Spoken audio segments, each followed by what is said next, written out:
ఒక చిన్న గ్రామంలో పుట్టిన బాలుడు చిన్నతనం నుంచే కష్టాలతో ఎదుగుతాడు. చదువు, పని కోసం ఎన్నో తిప్పలు పడతాడు. ఎన్నో కష్టాల తర్వాత అతనికి దుబాయ్లో ఒక మంచి ఉద్యోగం వస్తుంది. కుటుంబాన్ని నిలబెట్టే ఆశతో బయలుదేరతాడు. అతను ఎప్పుడైనా ఇండియాకు వచ్చేటప్పుడు 3 గ్రామాలలో ఎక్కడైనా స్వేచ్ఛగా ఉండగలగడం అతని ప్రత్యేకత. 5 సంవత్సరాల తర్వాత అతను ఇండియాకు తిరిగి వస్తాడు. కుటుంబంతో ఉన్న ఆనందం కొత్త ప్రయాణానికి ఆరంభం. ఇప్పుడు పెళ్లి గురించి కుటుంబ సభ్యులు వివిధ కుటుంబాల్లో వధువు కోసం వెతుకుతారు.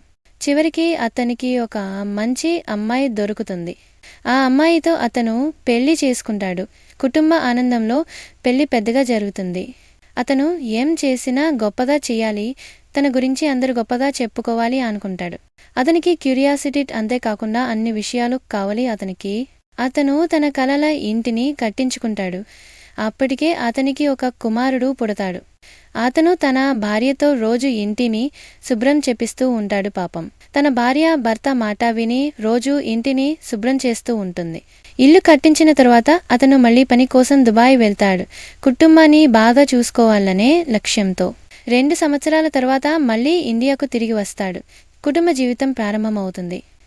ఇప్పుడు అతనికి ఒక చిన్న కూతురు పుడుతుంది. కుటుంబం ఆనందంగా కలిసి జీవనం సాగిస్తోంది. ఇది ఒక హృదయాన్ని హత్తుకునే కష్టాల నుంచి విజయానికి చేరిన కథ.